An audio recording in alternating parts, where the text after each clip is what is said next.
마음의 힐링 그리고 종목의 수익 함께 가져가는 이 시간. 안녕하세요. 정호의 데이트입니다.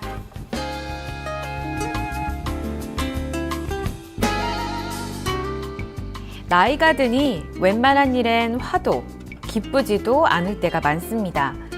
얼마 전 라디오에서 들은 이야기인데요. 정말 나이가 들면서 설레거나 내가 긴장하는 일들이 부쩍 줄어드는 것 같습니다. 어릴 때는 친구가 억울한 일을 당하면 불의를 못 참고 화를 내기도 했었고요. 또 누군가 조금만 잘해주면 괜시리 마음이 설레기도 했었습니다. 그런데 점점 그런 감정의 기복이 줄어든다는 거죠. 마치 우리 신체에 굳은 살이 박히듯이 말입니다. 차가움과 뜨거움, 억센 것을 자주 겪으면서 감각이 무뎌지는 그런 굳은 살이 나이가 들면서 우리 마음속에도 생기는 것 같습니다. 가끔씩은 이 감정, 마음의 굳은 살을 어루만져줄 필요가 있는 것 같습니다. 자, 수요일 따뜻하게 출발해 보도록 할게요. 정호의 데이트 함께합니다.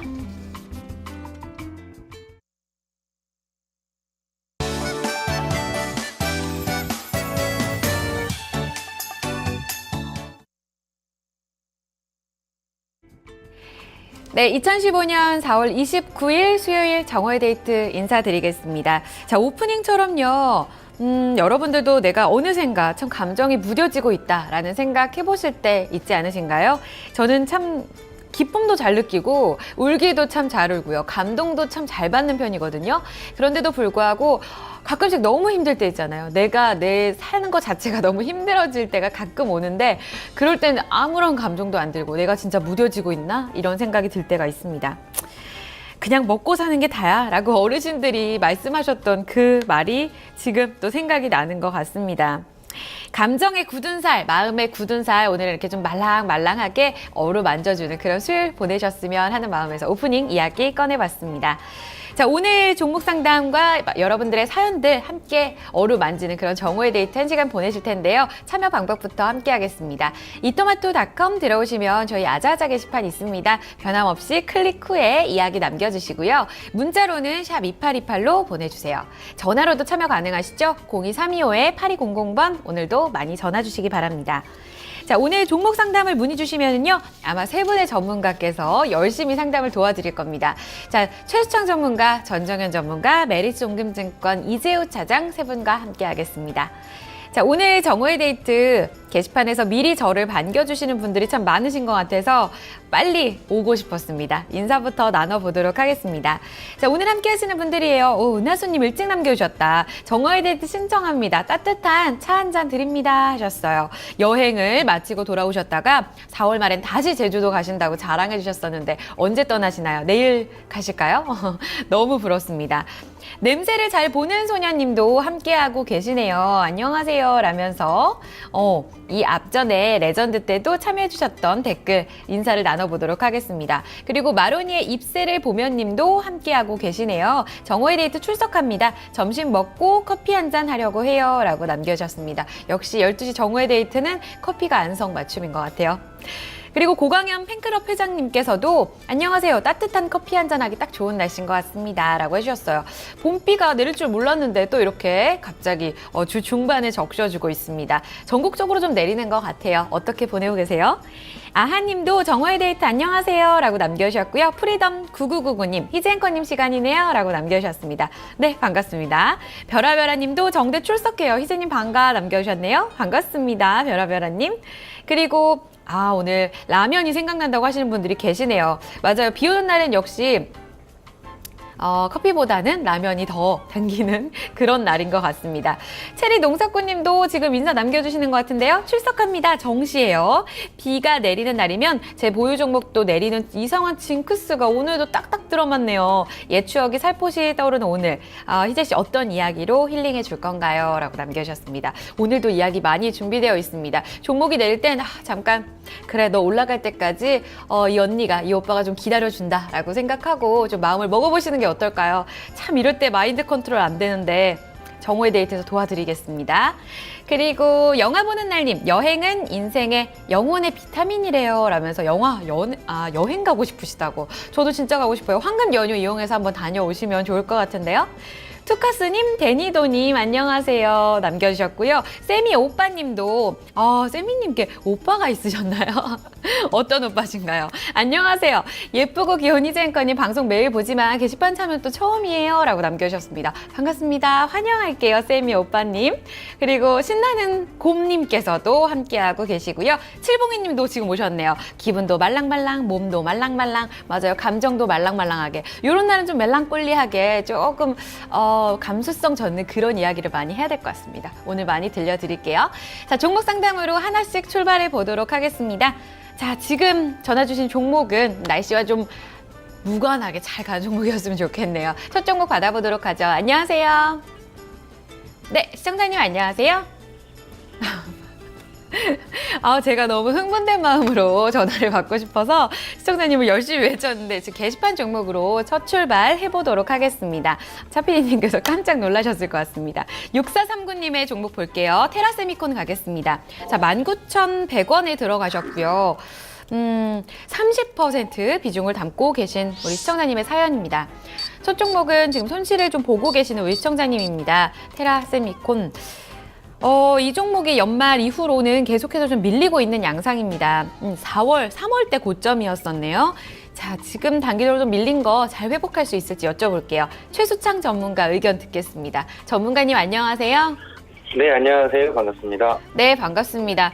자, 테라세미콘이 첫 종목이 들어오고 있습니다. 지금 3월 대비로는 좀 많이 내려와 앉아 있습니다. 어떻게 리스크 관리가 필요한 자리인가요? 지금 시점에 큰 리스크 관리는 아니고요. 그러니까 테라세미콘을 보시기 전에 이 회사에 관계된 또 관계회사들, 또 이 회사가 어디에 포커스를 보고 있는지, 그리고 OLED예요. 테라세미콘은 증착 방식의 열처리 증착 방식의 그 장비를 공급한 회사인데, 비아트론 있고 테라세미콘이 많이 나옵니다. APCM도 마찬가지고요. 그동안에 OLED TV가 기술이 상용화돼서 시장에 전시회 같은 데 나오고 시장에 나왔습니다만 제품이 좀 단가가 높고 또 그러면서 시장에서 수요도 크게 받쳐주지 못하다 보니까 아직 개화가 안 됐어요. 확실한 개화가 이루어지지 않고 있고요.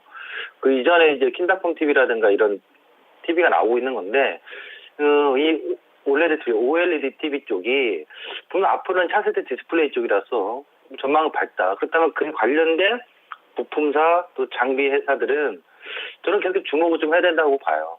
다만 그 전에 이렇게 주가가 못 갔던 이유는 방금 시장에 얘기했듯이 기술이 나와 선점했는데도 불구하고 시장이 개화가 되지 않았다는 얘기죠. 말로만 이제 OLED TV는 차세대 디스플레이다라고 계속 나왔습니다만 실질적으로 이것이 시장에서 파급력을 보여주지 못했다. 그런데 올해부터죠. 그리고 내년부터는 좀 더 올해 내년부터는 그것에 따른 시간적인, 그러니까 그동안 개화가 열리지 않았던 것이 좀 더 빨라질 수 있다라고 보시면 될 것 같아요. TV 쪽도 마찬가지고요. 그 다음에 스마트폰에도 마찬가지입니다. 최근에 갤럭시 S6에 들어간 모델도 그렇고요. 또 OLED 관련된 주들은 끊임없이 중장기적으로, 장기적으로 관심 있게 보셔라. 오히려 지금 이렇게 주가가 부진한 모습은 분할로 매수를 긴 안목에서 접근하기 딱 좋다. 저는 이렇게 보여집니다. 그래서 기업 분석에서는 저는 A 약정을 주도록 하고요. 점수로는 매수 타이밍이 지금 사자마자 조금 빠진 겁니다. 빠졌는데 큰 틀에서 보시자겠어요. 단기적으로 본다고 하면 17,000원대에서 리바운딩 나오다가 막 2만 원대 돌파보다면 매도 관점 차트로는 그렇게 보는 게 맞습니다만 기업 분석의 가치 분석으로 좀 장기적으로 하시겠다는 분이라면 올해 연저점이 15,000원대고요. 14,900원인가요? 정확히? 그러니까 15,000원에서 2만 원 사이는 저는 계속 분할 매수 관점이라고 봐요. 그래서 15,000원에서 2만 원 사이에 비중 30% 그대로 들고 가신 거는 나쁘지 않다. 19,100원 상단가가. 그렇다면은 저는 장기적으로 내년까지 보시면서 홀딩을 하셨으면 좋겠다. 이렇게 좀 말씀드리겠고요. 이 전략이 아니라 저는 투자는 못하고요. 샀다 팔았다 매매를 하려고 합니다. 그러면은 방금 얘기했듯이 17,000원대에서 브레이크가 나옵니다. 브레이크 나와가지고 반등 나올 때 2만 원 돌파를 못하면 매도인 거고요. 2만 원 돌파를 5월달 말일날까지 해낸다면 그때는 추가적으로 계속 홀딩을 해봐야 되겠죠. 그래서 매매 전략 하나와 투자 전략 하나 이렇게 말씀드리도록 하겠습니다. 6439님의 투자 성향이 어떠신지 모르겠습니다. 좀 길게 가져가시게 된다면 조금 더 가져가 보자. 2만 원 돌파 이상까지도 기다려보자는 이야기 함께 해주셨습니다. 매매세요? 장기 투자세요? 관점에 맞게 우리 최수승 전문가님이 자세히 설명해 드렸으니까요. 참고해 주셨으면 좋겠습니다. 첫 종목 테라세미콘으로 진단 출발해봤습니다. 이어서 게시판 종목 하나 더 갈게요. 저희 0833님 문자로 참여해 주셨는데요. 조이시티 문의 주셨습니다. 게임주 오랜만에 오는데요. 38,800원에 들어가셨고요. 20% 담고 계신 종목입니다. 자, 조이시티가 굉장히 좀 조용하게 쭉 올라서는 것 같아요. 오늘도 올라가면서 우리 시청자님은 수익권에 있는 상황입니다. 조금 최근에 이렇게 따라잡기 하신 것 같거든요. 앞으로 어떤 전략 필요한지 여쭤보겠습니다. 최수창 전문가님, 38,800원에 조이시티 들어가셨네요. 좀 짧게 봐야 되나요? 그러니까 이거를요, 제가 이분은 매수 가격 자체를 보니까 길게 보실 분은 아니에요. 네. 제가 봤을 땐 그래요. 매매를 보셔야 될 것 같고요. 조이시티는 이제 프리스타일 게임은 아시는지 모르겠어요. 많이들 아실 거예요. 네. 그 프리스타일 게임 한참 뭐 예전에 PC방에서 엄청나게 유행했었고요. 지금 이것이 또 중국에서도 유행을 하고 있는 건데 꾸준한 매출이 나오고 있는데 그 게임 회사라고 보시면 되는데 최근 게임 회사들은 주목하실 게 게임은 콘텐츠거든요. 그러니까 콘텐츠 자체에 있는 게임, 뭐 애니메이션, 방송, 미디어 이런 쪽이 중국에서 한중 FTA 이후에 굉장히 주목하셔야 돼요. 어떤 주목하셔야 되냐면 중국 자본들이 계속해서 유입이 되면서 인수를 하거나 개발업체들을 인수합니다. 개발업체나 또 개발, 제작, 유통업체까지요.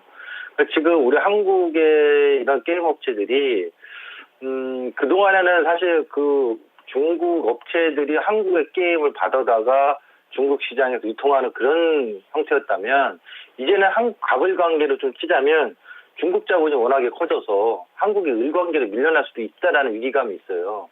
그렇다면 게임 업체들 우리나라 상당된 게 상당히 많은데 실력은 되는데 다시 말하면 어떤 제작의 어떤 과거 실력이라든가 기술력, 제품력은 되는데 자본이 부족한 회사들 또 기타 등등 여러 가지 있겠지만 여러 가지 요건 중에서 중국 자본의 산화 때문에 되는 회사들이 나타날 수 있다는 얘기.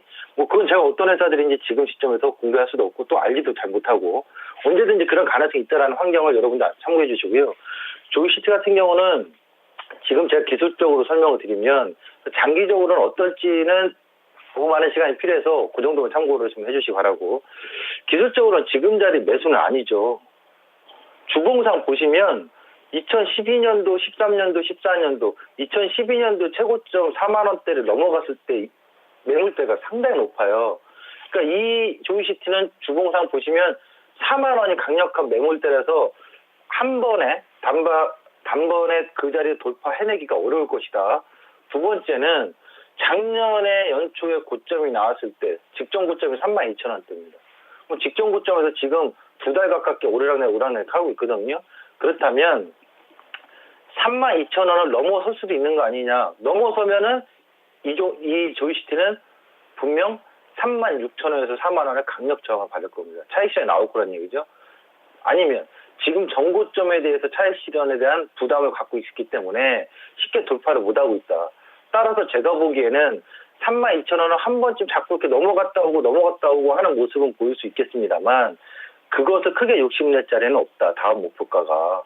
그래서 저는 적절하게 좀 매도를 하고 적절하게 매도라는 건 결국 지금 시점에서 제가 보는 관점은 28,000원에서 한 33,000원 사이에 박스적인 관점이기 때문에 이 박스가 돌파돼서 상승 랠리를 타고 가는 힘이 아니라 이렇게 박스에 있다가 어느 순간 29,000원을 강력하게 거래량 실으면서 깨는 시점이 나온다면 이거는 주가가 추세적으로 좀 이탈할 수 있는 가능성도 있다 이렇게 보여지기 때문에 적절하게 좀 단기 매매 성향으로 전고점 돌파를 하는 척 할 때 단기 실현하시는 게 좋을 것 같습니다. 네, 상당히 좀 어렵 것 같아요. 저 같으면 참 대응하기가 좀 어려울 것 같은데 일단 28,000원에서 33,000원까지의 좀 박스권 흐름이 전망이 된다는 얘기 해주셨고요. 전고점 돌파 시에 좀 대응을 해보자라는 얘기 같이 참고해 주셨으면 좋겠습니다. 자, 조이시티를 보고 계신 우리 0833님 좋은 전략 이어가셨으면 좋겠습니다. 잠시 동안에 인사 남겨주신 분들과 또 인사 나눠볼까요? 냄새를 잘 보는 소녀님께서는요. 예쁜 여자를 만나면 결혼식 3시간 행복하고 착한 여자를 만나면 3년이 행복하고 지혜로운 여자를 만나면 300년이 행복하다. 100세 시대에 300년까지 행복하면 진짜 좋겠다. 그렇죠? 지혜롭고 착하고 예쁜 여자 되고 싶네요. 우리 냄새를 잘 보는 소녀님께서는 저 딱 333년 행복하고 싶다고 이렇게 남겨주셨습니다. 가능하실 것 같아요. 좋은 처자라고 하면 되나요? 처자분을 만나서 신부를 만나서 행복하시길 바랍니다. 머피님, 아까 제가 좀 인사를 빠뜨린 것 같아요. 정대 출석합니다. 장기적 비전을 위해서 단기적 손해를 감수한다. 이것이 성공의 비결이다. 빌 게이츠의 대사를 남겨주셨습니다. 이게 인생에도 그렇고 투자에도 그렇고 다 적용이 되는 명언 중에 하나가 아닐까 싶습니다. 머피님의 이야기를 들으면서 오늘도 이거 하나 한 번씩 되새겨 주시는 거 좋을 것 같아요. 새로 오신 우리 꿈꾸는 기린님 반갑습니다. 오랜만에 오신 것 같고요. 어제 오셨었죠. 그리고 스위타님께서도 안녕하세요 남겨주셨고, 아름다운 영호님 어제 처음 오셨는데 인사 함께 남겨주고 계십니다. 그리고 오늘 처음 뵙는 분이 계시는데요. 행복 나름이님. 필명 너무 예쁘지 않나요? 행복을 이렇게 나르시는 필명 너무 좋습니다. 저한테도 좀 날라주시길 바랄게요. 오랜만에 뵙습니다. 그리고 희재 러브님도요. 귀여운 희재님 출석합니다. 옷이 좀 화사해요 라면서 이렇게 칭찬 남겨주셨습니다. 오늘 좀 시장 붉게 불타라는 의미에서 핑크색 인사를 핑크색 옷을 좀 입고 나와봤습니다. 갖고 계신 종목들 다 잘 가셨으면 좋겠네요. 돈뚜기님도 함께하고 계십니다. 나만 행복해지는 여자 만나면 되는데 라고 해주셨어요. 맞아요. 그게 최고인 것 같아요. 인강맹긍자님도 반갑습니다. 인사 남겨보도록 할게요. 제가 그동안 관상 이야기 여의제 철학관 데이트 아시죠? 지난주에 이름을 좀 새롭게 지어봤었는데 이 합정동에 오시면 철학관 데이트 하실 수 있는 거 아시죠? 여기서 제가 눈, 코, 입, 이 부위별로도 살펴드렸었고 또 관상되는 부자 되는 관상도 특집으로 또 살펴드렸었잖아요. 좀 내 관상이 어떻다 이렇게 좀 와 닿으시나요? 사실 기억 잘 못하시는 분들도 많으실 것 같아요. 그래서 오늘은요. 그냥 관상의 가장 핵심적인 몇 가지 규칙들, 법칙이라고 해야 될까요? 이런 것들을 소개해 드리려고 합니다. 오늘도 합정동의 철학관 데이트 많이 이용해 주시길 바랍니다.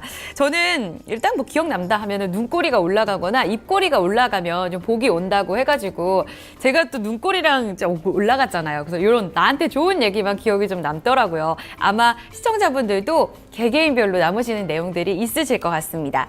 자, 오늘은 4가지 법칙을 준비해 봤습니다. 첫 번째로 옛날 말에 이 손가락 모양을 보고 손님을 받는다라는 말이 있다고 해요. 들어보셨나요? 손가락 모양의 손가락 모양이 갑자기 생각이 안 났네요. 손가락 끝에서 이 술값이 나온다는 말이 있다고 합니다. 관상에서 법칙으로 증명이 됐다고 하는데요. 이 손가락이 좀 뭉툭하고 둥글둥글하고 좀 넓적하신 분들 있죠? 죄송합니다만 이런 분들이 관상학에서는 좀 야비하고 소인배 그리고 짠돌이고 격이 좀 낮다라는 관상학의 통계가 나와 있다고 합니다. 좀 속상하시죠? 그래서 자기가 초청해서 백리 끝에서 달려온 손님한테도 술을 얻어먹는다. 이런 옛말이 있다고 합니다. 반대로 손가락이 좀 죽순처럼 쭉쭉 길고 고드신 그런 분들은요. 말하지 않아도 술값을 척척 낸다고 해요. 따라서 가게 주인이 손가락 모양을 보고 이 손님들을 받았다 이런 말이 실제로 있었다고 합니다. 저는 좀 뭉툭한데? 저 잘 내지 않나요? 차피님께는 내본 적은 없지만 우리 차피님 손은 어떠신지 참 궁금하네요. 이전에 제가 고기를 좀 얻어 먹었는데 인사를 제대로 못 드린 것 같아요. 좀 길쭉길쭉 하실 것 같아요. 그렇다면은 아무래도 좀 사업하시고 그런 분들은 좀 길쭉길쭉 하시지 않을까요? 오늘 가서 좀 손가락을 지인 분들 손가락을 한 번씩 보시면서 좀 길쭉길쭉 하신 분한테 술 먹자고 제안해 보시는 것도 하나의 센스가 될 것 같습니다. 두 번째로 가보도록 할게요. 체격에 따라서도 격이 완전히 다르다고 합니다. 이건 역시 관상학 통계에서 나온 얘기인데요. 비쩍 마른 사람, 악의 악식이라는 말에 따르면 비쩍 마른 사람이 굉장히 몸이 춥다고 합니다. 이런 사람은 쓰레기죽, 콩보리밥, 험한 음식을 얻어먹는다고 하네요. 저 좀 마르지 않았어요?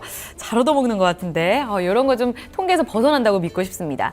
그런데 반대로 체격이 너무 좋아도 관상에선 그렇게 좋은 게 아니라고 해요. 옛말에 남골 여인은 고독하다 이런 말이 있다고 합니다. 멋지고 예쁜데 왜 좀 이렇게 덩치 크신 여성분들, 멋있으신 분들 있잖아요. 이런 분들이 외로울 수 있는 관상이다라는 이야기가 나오고 있다고 하더라고요.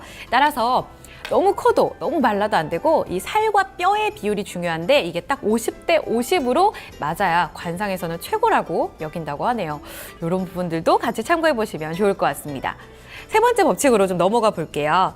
걸음걸이에도 격이 있습니다. 이 관상에서는요, 제가 계속 격 얘기를 하는데 이 격식이 진짜 중요하다고 해요. 걸음걸이에 따라 격이 다르다. 이 말은 뭐냐면요. 걸음걸이 평소에 좀 진짜 빠르시고 낮은 걸음으로 이렇게 포복이 낮다고 해야 되나? 그런 분들이 관상학에서는 격이 좀 낮대요. 그래서 복이 많이 안 들어온다라는 통계가 나와 있고요. 반대로 이렇게 좀 위험 있게 천천히 느긋느긋 이렇게 걸으시는 분들은 격식이 높다고 해서 복이 많이 들어올 그런 관상이다라는 평가가 있다고 합니다. 우리 시청자분들 좀 빠르게 걸으셨던 분들, 갑자기 지금 TV 보시다가 급하게 어디 가시려고 하셨던 분들은 조금 이렇게 워워 천천히 걸으시면 복이 많이 들어온다고 하니까요. 이런 거 참고해 보시면서 오늘도 걸음복을 천천히 가보시길 바랍니다. 만보기 착용하시는 분들은 안 되실 것 같아요. 자, 여기서 가장 중요한 네 번째 법칙으로 가보도록 할게요. 관상은 옛말에 변하지 않는다 라는 말이 있다고 해요. 관상 영화도 보셨었죠. 여기서 한광회가 송강호가 그러잖아요. 당신은 목이 잘릴 상이네. 그랬는데 결국 죽을 때까지 나는 목이 잘리지 않았어 하고 돌아가셨는데 무덤에서 파헤쳐져서 이렇게 목이 잘리는 그런 안타까운 운명을 맞이하게 된다. 이런 내용이 나옵니다. 정말 관상이 변하지 않는 걸까요? 하지만 관상은 통계학에 근거를 합니다. 그리고 가장 중요한 건 뿌리가 얕은 나무를 버리지 않고 정성 들여 키우면 정말 멋진 분재가 된다는 말이 있는데 사람도 똑같다고 해요. 그러니까 결국 이 말은 틀리다는 거죠. 사람도 신분에 따라서 관상이 달라진다고 해요. 군수가 되면 뼈 모양이 위풍 있게 변하고 부자가 되면 또 부자 뼈 모양으로 변한다고 합니다. 그래서 뾰족하던 머리 모양을 잘 예쁘게 둥글게 마음을 쓰면 둥글둥글해지면서 복이 들어온다고 하니까요. 오늘부터라도 관상이 마음에 안 드시는 분들은 좀 마음을 예쁘게 쓰고 하나 더 나눠드리고 걸음걸이는 늦게 그리고 손가락은 좀 길쭉길쭉하게 네일 아트를 받아보시길 바랍니다. 오늘은 관상에 대한 4가지 오해에 대해서 자세하게 한번 풀어봤습니다. 아이고, 철학관 데이트를 좀 하셨는데 궁금증이 풀리셨는지 모르겠네요. 눈꼬리, 입꼬리 올라가 있고 손가락 길쭉하고 항상 보면 관상은 최고예요 하면서 돈뚜기님 자신감 장난 아니시네요. 자신감 만땅 충전되신 것 같습니다. 저희가 이어서 종목 상담으로 한번 가보도록 할게요.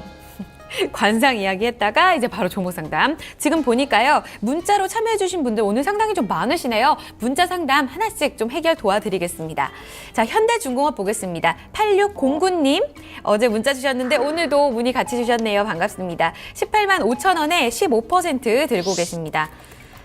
조선주 나올 때마다 참 어려운 것 같아요. 어제 장에서 상당히 좋았었고요. 오늘 장에서 좀 크게 밀리고 있는 현대중공업 자세히 여쭤보겠습니다. 최수장 전문가님. 네, 현대중공업 오늘 장에서 좀 어제 상승폭을 다 반납하고 있는 모습입니다. 어떻게 볼까요?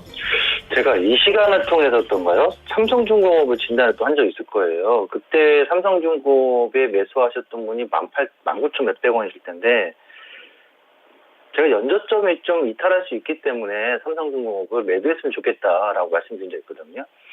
근데 최근 며칠 전에도 상황이 단기적으로 흐름 본다면 현대중공업 비롯해서 먼저 막 좀 더 올라가는 모습이 나왔었잖아요. 지금 현대중공업 비롯한 조선주들을 좀 잘 보셔야 되는 게 현대중공업 좋은데요. 삼성중공업이나 대우조선소량보다 더 주가 흐름이 낮습니다라고 얘기하시는 분도 있어요. 그것은 이유는 단 하나예요. 조선 자체는 다 안 좋은 거 맞고요. 그 현대의뱅크의 지분이 있어서 결국 최근에 화학 정유주들이 좀 올라가다 보니까 그런 점에 있어서 좀 더 같은 조선 업종 중에서도 돋보이는 상승의 단기적인 흐름을 보여준 거고요. 중요한 것은 조선 업체가 올해도 사실상 우호적인 업황은 아니다. 그리고 그것은 뭐 더 많은 시간 쪽에서 얘기를 해드릴 수 있는데 시간 관계상 꼭 빼놓고 핵심 포인트만 말씀드릴게요. 핵심 포인트는 구조조정하는 업체가 그의 성장 턴어라운드를 하는 가능성이 지금까지 현실적으로 있었나요? 상식적으로 이치에 맞게끔 생각해 보시면 올해 구조조정하는 해입니다. 그러면 그런 해에 성장하는 기업이 있나요? 성장하는 기업은 오히려 인력을 더 많이 추가한다거나 더 많은 투자를 하는 게 성장 아닐까요? 그러니까 이 현대중은 오히려 구조조정하는 포인트가 그거잖아요. 그럼 올해는 살아남겠다는 얘기죠. 성장보다는 올해는 살아남자.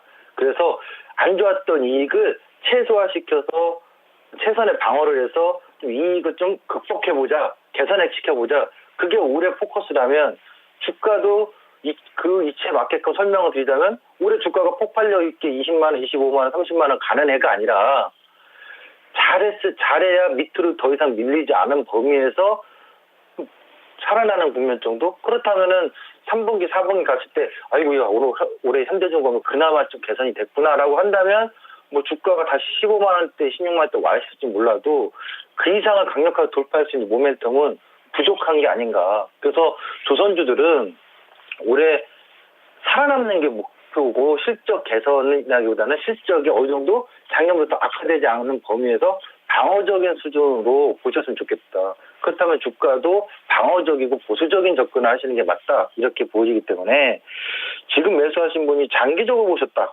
저는 순자산가치 PBR을 보고 봤으니까 괜찮습니다 하신다고 하면 비중 15%에 18만 원대라면 나중에 쪽쪽 빠질 때요. 본인이 매수하셨던 가격의 절반 이상 마이너스 될 때 그럴 때는 굉장히 싸다 주식이. 그럴 때 PBR 가치가 싸다. 그럴 때 추가로 사시면서 장기적인 홀딩은 가능할지언정 뭐 중기적으로 6개월, 3개월 정도 접근하셨던 분들이라면 지금쯤 다 매도하고 좀 조선주는 한 템포 쉬셨다가 정말 좋아질 거라고 생각한다면 3분기 이후에나 접근하시는 게 맞지 않을까? 저는 이렇게 보여집니다. 네, 시청자님, 장기적 관점으로 가신다면 시간적 투자가 좀 필요하다는 얘기도 같이 드렸습니다. 8609님의 조선주, 현대중공업 좀 자세한 이야기를 드렸는데요. 참고되셨으면 좋겠습니다. 조선주 갖고 계신 분들이 간혹 이렇게 문의를 주시는데 같이 좀 참고해보시면 더욱더 좋을 것 같고요. 다음 종목은요, 역시 대형주로 한 종목 더 가보도록 하겠습니다. 우리 투카스님께서 남겨주신 대우증권 가볼게요. 16,500원을 사셨고요. 30% 담고 계신 구간입니다. 자, 오늘 일정이 좀 많이 밀리네요. 대우증권, 일단 굉장히 좀 고점 부근에서 들어가시긴 했습니다. 하지만 증권주 계속 갈 거야 라는 전망들 참 많이 나왔었거든요. 오늘장 하락 원인 그리고 앞으로 전망 전략까지 들어볼게요. 최수정 전문가님 이어서 대우증권은 어떤 전략 필요할까요? 이것도요. 정확한 제 날짜를 아마 기억할 거예요. 대우증권을 제가 진단을 한 적이 있어요. 4월 13일 날인가요? 4월 13일인가 4월 16일 날 하여튼 그 시간에 2%는 아니고 메이데이 프로에서 진단한 적이 있어요. 밤에. 당시 제가 뭐라 했냐면 공교롭지만 제가 보는 관점에서 얘기하겠습니다 라고 했어요. 저 17,000원 찍었으면요. 매도지 거기서 매수는 아닙니다. 근데 그때 뭐 게시판이나 뭐 이런 얘기가 다 매수 간다고 하는데 누군 지금 추천하던데 이런 얘기를 하시더라고요. 그러니까 다양한 시각을 여러분들이 참고해 보시는데 제가 왜 대우증권 17,000원 기준으로 저기서는 쫓아가봐야 띡띡이고 짧게 먹고 튀거나 안 그러면 저기서 쫓아가셔서 만약 앞으로 더 간다니까 뭐 2만 원 가나 보지? 이런 식으로 생각하셨다면 자칫하면 물릴 수 있다고 그랬거든요. 기다리셨다가 기술적으로 15,000원이 이탈돼서 눌리는 시장이 빠르게 나온다면 그때 한번 매수 관점을 가져볼까? 라는 고민해 보시는 게 맞지 17,000원 찍은 데서 쫓아 올라가는 거는 썩 좋지 않다. 저는 그렇게 봤습니다. 그 이유에 대해서 좀 말씀드릴게요. 기술적으로는 주봉상 무조건 걸립니다. 그러니까 2011년도 주봉상의 전고점이에요. 그 삼성증권도 마찬가지고요. 그 기술적인 전고점이 다 걸린다는 얘기는 일단은 그 자리에서 브레이크를 걸려서 저항을 인식한다는 얘기예요. 거기 맞고 뭐 추세가 꺾여서 이제 또 빠집니다. 기술적으로 설명할 수 없겠죠. 단 기술적으로는 저 자리는 저항점이니까 한 번에 돌파를 하거나 쭉쭉 랠리가 이어질 자리가 아니라 끊긴다라는 걸 말씀드린 거고요. 두 번째는 지금 이제 증권업종이 일단 이번 실적 발표를 앞두고 상당히 좋은 흐름을 예상이 되고 있어요. 다른 업종에 대비해서. 그런데 올 하반기로 갈수록 증권업종이 계속 갈 수 있는 모멘텀이 나오려면 종합주가 지수가 앞으로 2,200이 아니라 2,300 이상을 봐야 된다는 얘기거든요. 그러니까 지금 지수 자체를 랠리로 보시는 분들이라면 증권업종 하세요. 하셔도 좋습니다. 그런데 한 번쯤은 고민해 볼 자리란 말이에요. 지금 2,200불 눈앞에서 미끄러지는 이유가 뭔지. 그러니까 지수 전체에 호황적인 랠리가 갈 거냐, 아니면 한 번쯤은 쉬어갈 텀이냐 할 때 저는 후자 쪽이라고요. 5월달 들어오면 시장의 변동성이 좀 있어지기 때문에 증권업종이 화려하게 좋을 수가 없다 이거예요. 그래서 지금은 그런 고민을 좀 심각하게 하셔야 되는 때예요. 그래서 잠깐의 그 근거를 좀 말씀드린다면 포밸류에서는 코스피가 지금 18배가 넘어갑니다. 우리나라의 코스피 지수가 18배 이상이었을 때가 과연 있었나요? 몇 번 있었을까요? 한번 여러분들이 찾아보십시오. 그것은 상원 씨가 시간 될 때 방송에서 좀 언급을 드리는데 지금의 지수대에서 일단은 고점 경계권의 심리를 갖고 있어야 되겠다라고 저는 봐요. 단기적인 눌림이 좀 있든 없든 간에 왔다 갔다 하는 상황이. 또 증권주는 그런 관점에서라도 두 가지 기술적 근거, 그 다음에 코스피 지수의 어떤 단기적인 과열권의 양상, 이런 점에 있어서 지금은 차익 실현 구간이 맞다. 한 2주 전부터 말씀드렸는데 계속 말씀을 드리는 겁니다. 네. 네, 지금은 수익을 좀 보고 나올 구간이다. 아마 후자 쪽, 그러니까 한 템포 좀 쉬고 다시 갈 가능성이 많다라고 증권주 업황도 같이 좀 체크를 해드렸습니다. 투카스님, 좀 전략 방향에 좀 도움 되셨나요? 대우증권 참고해 주시길 바라겠습니다. 아직까지 현재는 좀 수익권이신데요. 어떤 판단을 내리실지 잘 고민하셔가지고 대응해 주시기 바랍니다. 지금 보니까요. 오늘 처음 오신 분도 또 계세요. 너무 반갑습니다. 파란 월이 붉은 해피님께서 처음 출첵합니다 라면서 인사 남겨주셨습니다. 붉은 해피, 파란 월이, 너무 좋은데요? 필명 정말 센스있게 지어주시는 분들 참 많으신 것 같습니다. 꿈꾸는 기린님은 관상이 물론 심심풀이지만 억지로 이렇게 웃으려고 노력하고 계시대요. 그렇게 하다 보면 점점 좋아진다고 하니까요. 한번 믿어보는 것도 좋을 것 같아요. 오늘도 스마일 해주시길 바랍니다. 제 앞으로 온 사연 함께 할까요? 안녕하세요. 40대 남성입니다. 남자분들이 사연이 이곳에 잘 안 보내는 것 같더라고요. 제가 보내봅니다. 저는 기러기 아빠예요. 아내와 딸이 미국에 있고 한국에서 일을 하고 있습니다. 얼마 전에 제 생일에 딸과 아내가 서프라이즈 선물을 보냈어요. 영상과 화분이었습니다. 아빠, 이 영상 보고 울지 말고 내가 갈 때까지 내가 보낸 화분 잘 키워서 아빠 키만큼 큰 나무 만들어줘. 라고 영상을 남겼습니다. 무미건조하던 삶에 저도 모르게 감동을 받아서 그날 저녁 펑펑 울었습니다. 저 없이 살고 있는 아내와 아이도 참 많이 힘들 텐데 힘내서 저는 여기서 돈 많이 벌 거예요. 주식도 최근에 수익 많이 났는데 앞으로 이 토마토에서 더 좋은 진단 많이 주시기 바랍니다. 그냥 간단하게 우리 기러기 아빠님께서 그날 하루에 있었던 이야기를 간단하게 적어주셨는데 저도 참 감동을 받았습니다. 그 기러기 아버님들 많이 계시거든요. 한국에 계신 분도 계시고 또 한국에서 공부하는 아이들 그리고 외국에서 일을 하시면서 이렇게 기러기 아빠로 지내시는 분들이 상당히 좀 많으신데요. 가족이 떨어져 있으면 상당히 심적으로 힘들 때가 많은 것 같아요. 그런 부분에 있어서 기러기 아빠의 힘듦은 2배 그리고 3배 이상이었을 것 같거든요. 사회에서 받는 스트레스도 엄청날 거 아니에요. 그런데도 불구하고 이렇게 가끔씩 딸이 보내는 이런 애교 이런 거 보실 때면 얼마나 감동을 받으실까 싶습니다. 정말 살아있는 나의 이유를 찾으신 날이 아닐까 싶어요. 생신 일단 늦었지만 좀 축하드리고요. 늘 이렇게 인생이 좀 서프라이즈한 그런 순간이셨으면 좋겠습니다. 토마토에서 서프라이즈한 주식들 많이 좀 소개해드리고 좋은 전략도 드리도록 하겠습니다. 기운 내시길 바랄게요. 기록이 아빠 왜 하시는 거예요? 외롭게 하면서 희재 러브님께서 이야기도 남겨주셨네요. 자, 종목으로 또 가보도록 하겠습니다. 지금 종목 전화가 와 있는데요. 어떤 종목일지 만나보겠습니다. 시청자님 안녕하세요. 네, 안녕하세요 시청자님. 네, 안녕하세요. 네, 반갑습니다. 네, 수고하십니다. 네, 시청자님 어디서 전화 주셨나요? 네, 경기도 광주인데요. 아, 경기도 광주에 계세요? 네, 어떤 종목을 갖고 계신가요? 대덕 GDS요. 대덕 GDS요. 네, 매수가 비중은요? 13,500원에 30%요. 13,500원에 30%. 네. 지금 가장 궁금하신 건 어떤 거세요? 지금 계속 반등 한 번 없이 계속 빠지기만 하는데 이게 네. 과연 실적이 뭐 전에 이렇게 들어보면 좀 괜찮다고 그런 것 같기도 한데 이렇게 빠지네요. 그래서 계속 빠져가지고 이거 어떻게 해야 되는지 실적도 좀 궁금하고요. 네. 알겠습니다. 실적 기대감이 있다고들 하는데 그래서 3월 중순쯤엔 또 그래도 조금 반등을 주기도 했었거든요. 그 이후로 계속 밀리고 있는데 원인 그리고 전략 같이 짚어볼게요. 네. 기운 내시기 바랍니다. 전종현 전문가 연결할게요. 전문가님 안녕하세요.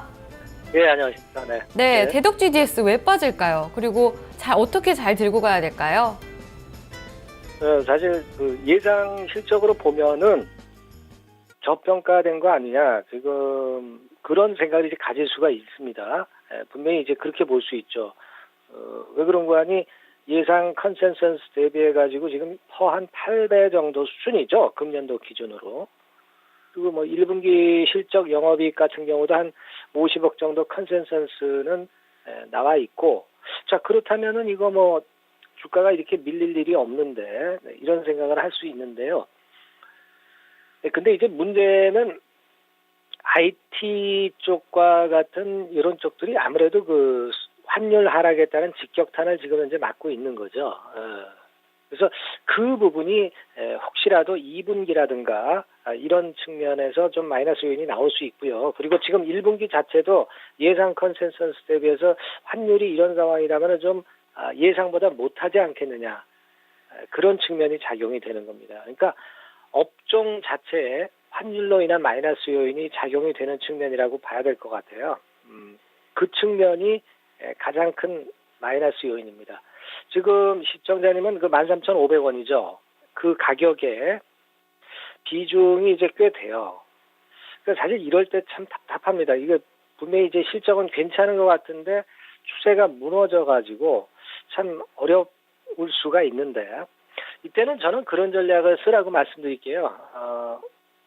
나쁜 종목은 아닙니다. 그렇다면은 30% 비중은 너무 크니까, 예를 들어서 절반 매도를 하셨다가 12,000원권 또는 그 아래쪽에서 다시 한번 이제 매수하셔서 단가를 낮춰보는 전략이죠. 차라리 그런 전략으로 쓰시는 게 좋습니다. 그냥 넉넉히 있는 것보다는 절반 정도 축소는 해볼 만하다, 이렇게 말씀드릴게요. 네, 시청자님. 리스크 관리에 대해서도 아마 고려를 해보셨을 수도 있는데요. 한번 참고를 해보시면 어떨까요? 네, 알겠습니다. 네, 참고해보시고 이후에 대응책도 한 번 더 문의 주시기 바랍니다. 네. 네. 안녕하세요. 감사합니다. 기운 내시길 바랄게요. 경기도에서 전화 주신 우리 시청자님의 대덕 GDS, 일단 좀 리스크 관리를 해보자라는 전략 추가적으로 드렸습니다. 다음 종목도 저희 게시판으로 한번 가보도록 하겠습니다. 증권통으로 꼬서비님께서 보내주신 사연입니다. 네, 농심을 문의 주셨는데요. 24만 2,000원에 24만 2,500원에 들어가셨고요. 비중 상당히 좀 많으시네요. 60%입니다. 자, 농심 자세하게 살펴보도록 하겠습니다. 전정현 전문가님, 농심입니다. 시청자님 지금 일단은 수익권에 계십니다. 자세한 전략 어떻게 세워봐야 될까요? 예, 이제 아까 말씀드린 이제 IT 쪽하고 달리 농심은 이제 내수 섹터죠, 내수 섹터. 그러니까 환율이 지금 내리고 워낙 강세권으로 가니까 상대적으로 이런 종목들이 지금 힘을 받고 있는 거죠. 소위 그 베타 개수라고 있죠. 경기 민감주와 좀 반대되는 개념의 베타 개수가 낮은 종목들은 오히려 이런 때 이제 올라올 수가 있어요. 자, 지금 그 건이 좀 작용이 되는 것이고, 실적 관련해가지고도 현재 나쁘지 않죠. 네, 금년도 예상은 작년도보다 조금 실적이 더 나올 것 같고요. 네, 그런 정도로 나오고, 그렇게 본다면은 메리트는 지금 현재 있는 상태입니다. 최근에 보면은 20한 3만 원 선에서 중장기 바닥은 좀 만든 모습이라고 봐야 되죠. 주봉으로도 그런 측면들이 이제 확인이 되고 있습니다. 자, 그러하다면 현재는 아직 물량은 유지를 해볼 만합니다. 근데 비중은 60% 비중이라 좀 많아요. 많아서 만일 민감주 쪽으로 또 순환이 돌게 되면은 또 굉장히 지루해지실 수 있단 말이에요. 제가 볼 때는 그렇다면은 대개 26, 7만 원 선에서는 한 절반 정도는 차익 실현을 하시되 지금 현재 시세에서는 물량은 유지해 볼 필요는 있어요. 그렇게 전략을 잡아나가시기 바랍니다. 우리 꼬서비님께서 문의 주셨던 농심 살펴드렸습니다. 내수주 가운데서 좀 체크를 들고 계신 상황인데요. 전정현 전문가님의 전략까지 참고해 보시면서 대응 전략 이어나가셨으면 좋겠습니다. 자, 두 종목도 함께 했습니다. 대덕 GDS 농심 살펴드렸는데요. 지금 여러분들께서는 보이는 라디오 이제 정오의 데이트 이 시간 함께하고 계세요.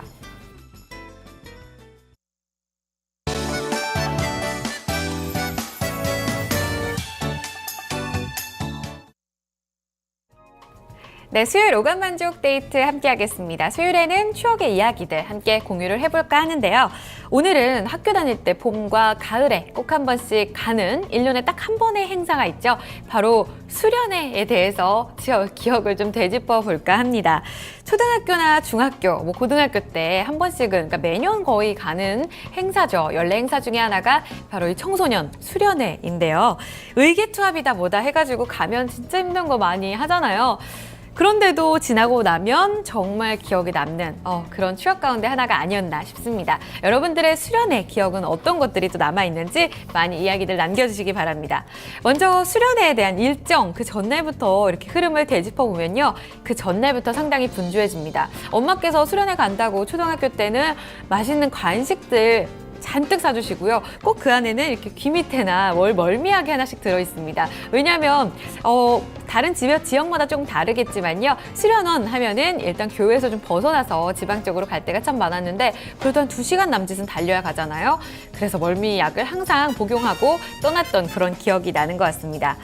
자, 필요한 옷가지들과 함께 이렇게 짐을 싸서 설레는 마음으로 당일날 학교에 모이면 이렇게 차가 대절해가지고 굉장히 많이 들어오죠. 이렇게 타고 가면 일단 갈 때는 굉장히 신납니다. 오랜만에 학교를 떠나서 교회로 나가려니 얼마나 기분이 좋아요. 요즘에는 리조트 많이 간다던데요. 그렇죠? 중고등학생들도 리조트로 거기 가서 거의 노는 분위기라고 하던데 저희 때는 박달재 수련원 이런 거 있잖아요. 정말 그 전문 수련원에 가서 교육을 받았던 그런 기억이 납니다. 일단 산 좋고 공기 좋고 물 좋은 그런 곳으로 이렇게 떠나게 되는데요. 도착하면 수련원의 눈앞에 있죠. 도착하면 분위기가 상당히 남다릅니다. 교관들 한두 명씩 이렇게 나와 계세요. 그런데 왜 교관들은 항상 선글라스를 꼈을까요? 이해가 잘 안 돼요. 요즘 보면 진짜 사나이에 나오는 그런 멋있는 교관분들 있잖아요. 꿀성대 교관님, 이런 분위기에 훈남 교관님들이 참 많으셨었는데 안경을 벗은 건 제가 못 봐가지고 확신할 수는 없는 그런 외모셨던 것 같습니다. 이분 진짜 멋있지 않나요? 꿀성대 교관님, 제가 편파 방송으로 이렇게 사진을 가져와 봤습니다. 요런 느낌의 교관분들이 하나, 둘 나오셔가지고 소리를 잔뜩 지르시죠. 주목하면서 목소리 크게 해라. 여긴 엄마 아빠 없다. 애들이 아니다. 이러면서 뭐 이상한 거 있으면 다 꺼내놔라. 이러면서 막 기합을 잡기 시작합니다. 그러면은 갑자기 웃음이 싹 사라지고 키득키득 거리는 것도 못해요. 특히 여중 여고생들은 그 재미에 사는 건데 잔뜩 긴장해서 온몸을 추스리고 일단은 열심히 이야기를 듣게 되죠. 그러면 가장 먼저 하는 게 수련원에 들어가서 가방 풀기입니다. 이거 한 번씩 다 해보셨었죠?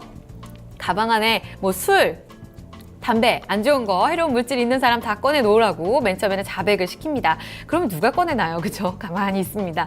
그러면 다 일제히 가방을 걷어서 직접 다 가방을 샅샅이 뒤졌던 그런 기억이 나는데 거기서 꼭 걸린 친구들 대표적으로 좀 혼났던 그런 기억들이 나는 것 같습니다. 무서움을 좀 자극한 후에 이제 본격적인 2박 3일 수련회가 시작이 되는데 여기서 저는 3가지의 추억을 좀 떠올려 봤어요. 가장 먼저는 무엇보다도 이 수련회의 가장 대표적인 기억이죠. 힘들었던 훈련 코스. 좀 기억을 하세요?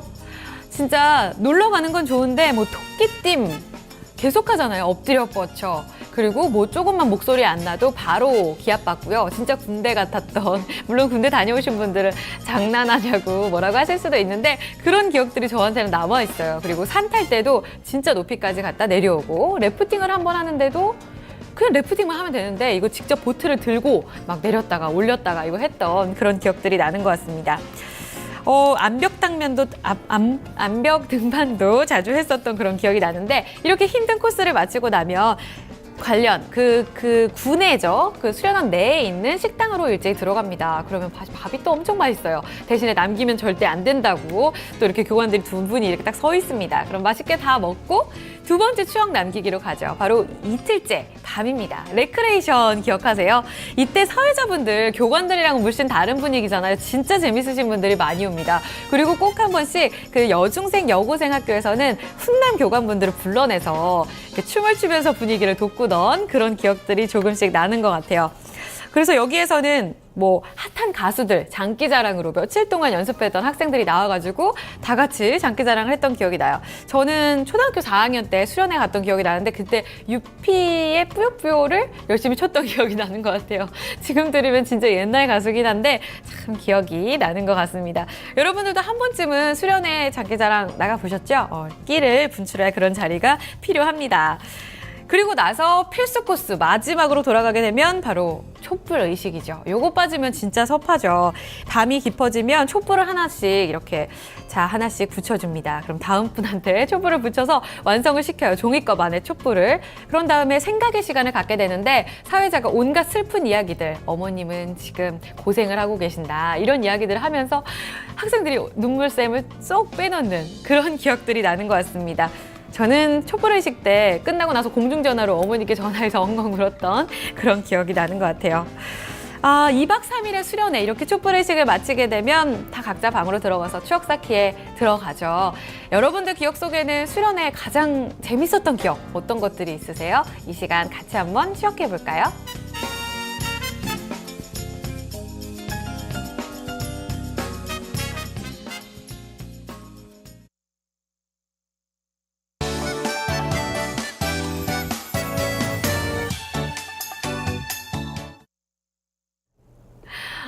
진짜 사나이 얘기를 막 하면서 꿀성대 교관 잘생기셨다고 다 한 목소리를 내주시네요. 맞아, 진짜 멋있으신 것 같아요.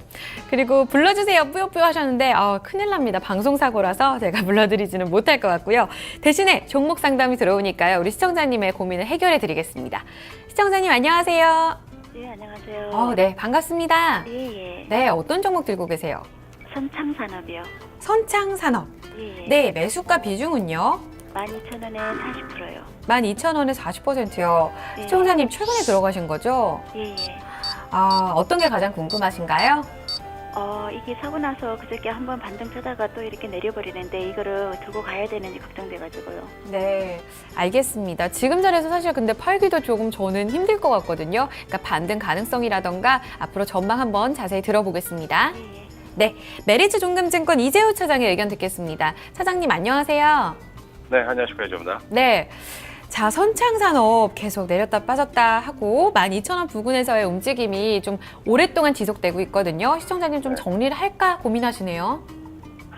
지금은 늦었죠. 예, 어제 반등은 뭐 나왔다 하더라도, 이것이 뭐 강한 급등이 아니었다라면은 뭐 조정 나오는 것은, 당연한 뭐 자연스러운 수준이 아닐까 뭐 그렇게 판단을 하고 있고요. 뭐 그에 발맞춰 뭐 시장 자체도 이제 급락이 나오고 있기 때문에, 동사도 또한 이제 매물 압박을 받고 있는 것 같습니다. 뭐 종합 목재 기업인데 실제 뭐 작년도 실적 대비 그 어떤 뭐 시가총액을 따진다라 하면은 좀 비싸 보일 수 있겠습니다만은 뭐 자산 가치가 워낙 뭐 뛰어난 그런 업체고 최근에 이제 자산 관련주들의 어떤 상승 흐름 또한 뭐 안정적으로 진행되고 있기 때문에 제가 봤을 때는 조금 이제 물려서 손실 권역이라 한다라면은 추가 하락이 나온다 하더라도 일단 뭐 기다리는 것이 맞겠다 뭐 그렇게 봅니다. 만약에 시장 상황 악화라든가 관련된 종목들의 그 어떤 뭐 이런 뭐 자산 가치주들의 매물 압박이 추가적으로 나왔을 경우에는 심하면 10,000원 선 그 초반까지 밀릴 가능성이 있는데 그렇다 하더라도 만약에 그 정도까지 하락이 나온다면 거의 막바지 이제 투매 국면 구간으로 판단을 하고 있으니까 그 손실이 좀 다소 더 커진다 하더라도 보유하는 전략이 맞을 것 같고요. 다만 여기서 11,000원 전후에서 이제 지지력을 확보한다라 하면은 이제 그 다시 상승했을 때 한 2,000원 시청자님 매수하신 가격 요거를 다시 넘어서 줘야 됩니다. 그래야 이제 안정감 있게 다시 추가 상승 고가 신고가 뭐 갱신 시도를 만들어갈 가능성이 있지 않을까 뭐 그 생각을 하고 있는데. 조금 어쨌든 추가 하락 나왔을 때 톡심을 가지시고 그리고 올라갔을 때 어느 정도 중기적인 어떤 상승을 본다, 뭐 수익을 추가하고자 한다라고 하면은 지금은 빠진다 하더라도 이제 매도할 자리가 아니겠고요. 올라가도 뭐 12,000원대 초반 중반에서 매도할 자리도 아닐 것 같고, 조금 이제 선창산업 같은 경우는 중기적으로 보유하시면서 한 14,000원, 5,000원 정도까지, 한 뭐 6개월 이상, 1년 이상 보유하는 전략을 저 개인적으로 한번 추천을 드리고 싶습니다. 시청자님, 중기적으로 14,000원대 말씀하시네요. 네, 좀 참고가 되셨나요? 네, 시청자님. 전화가 끊어진 것 같아요. 시청자님 듣고 계시죠? 일단 6개월에서 1년 한 중기적으로 전략을 세워주셨으니까요. 한번 14,000원까지 흐름 지켜보시기 바랍니다. 정 답답하시면 매수가 부근에서 한 번 더 문의 주셔도 좋을 것 같습니다. 자, 다음 종목 가겠습니다. 우리 파란 월이 붉은 해피님이 게시판에 남겨주신 종목 보겠습니다. 키스트 들어가 볼까요? 5,650원에 들어가셨고요. 45% 담고 계신 종목입니다. 자, 오늘 장에선 좀 내리고 있습니다만 키스트 최근에 참 엔터주 가운데서도 좀 기대감이 높다고 하죠. 화장품 사업에도 진출했다고 하고, 또 프로듀서 이거 시작했나요? 이런 부분들 같이 짚어보도록 하죠. 이재우 차장님, 키스트 전략 어떻게 주시겠어요? 네, 뭐 단기 급등이 워낙 뭐 가파르게 이제 올라왔습니다. 이게 뭐 엔터 사업도 있겠습니다만 화장품 진출한 소식이 신고가를 만들어내면서 추가 급등을 형성시켜가고 있습니다. 근데 장세 자체가 전체적으로 이제 안정적이고 성장형 종목들이 뭐 지속 고가를 계속 갱신해 나가는 그런 장이라고 한다 그러면 보유 의견을 드리겠는데, 지금 뭐 그러지가 못하죠. 그동안에 이제 급등했던 종목들의 급매물이 자주 목도되는 그런 상황이고, 내추럴 엔더텍의 어떤 급락으로 인해서 투자 심리는 약간 이제 불안해져 있다, 이걸 본다라고 하면, 오늘 같은 경우도 실제 시장 변동에도 추가 상승을 만들었던 종목들의 급락 나온 종목들이 많이 보이거든요. 그러면은 동종목도 여기서 무조건 욕심을 내는 것이 아니고, 그래도 수익 권역이기 때문에 일단 뭐 절반이라도 한번 챙겨놓고, 그리고 다시 한번 흐름을 지켜볼 필요가 있지 않겠나 싶습니다. 단기 상승 흐름은 여전히 탄력적이고 긍정적으로 보이긴 합니다만은 일단 뭐 여러 가지 뉴스 플로우에서 단기 좀 오버슈팅한 감이 없잖아 뭐 있기 때문에, 저는 절반이라도 한번 이익 실현 6,000원대에서 이익 실현을 권해드리고 싶습니다. 네, 파란월이 붉은 해피님, 6,000원 부근에서 좀 빠져나오는 전략 어떠실까요? 이익 실현 구간으로 제시를 해주셨는데요. 한 번 더 참고를 해주셨으면 좋겠습니다. 사실 높게 들어가셔서 그렇게 길게 보시진 않았을 거라고 생각하는데요. 참고가 되셨으면 합니다. 자, 오늘 수요일에 마지막 종목 키스트까지 살펴드렸습니다. 정오데이트에서 살펴드린 종목 진단 내용은 참고사항으로 삼아주시고요. 최종 판단의 책임 우리 시청자 여러분들께 있다는 점도 마지막까지 양지해 주셨으면 좋겠습니다.